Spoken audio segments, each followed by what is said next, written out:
বাসিন্দাদের নিত্যদিনের কর্মযজ্ঞ শুরু হয়েছে রসুলপুর গ্রামে।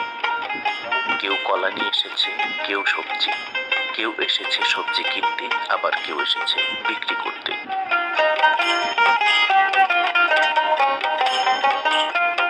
এটি রসুলপুর বাজার, বাংলাদেশের ময়মনসিংহ জেলার গফরগাঁও উপজেলা জনপদের রসুলপুর ইউনিয়নে রসুলপুর গ্রামে অবস্থিত।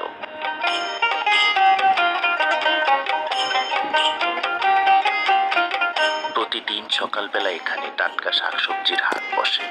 সূর্য ওঠার পূর্ব থেকে সকাল 10টা পর্যন্ত এই হাট স্থায়ী হয়।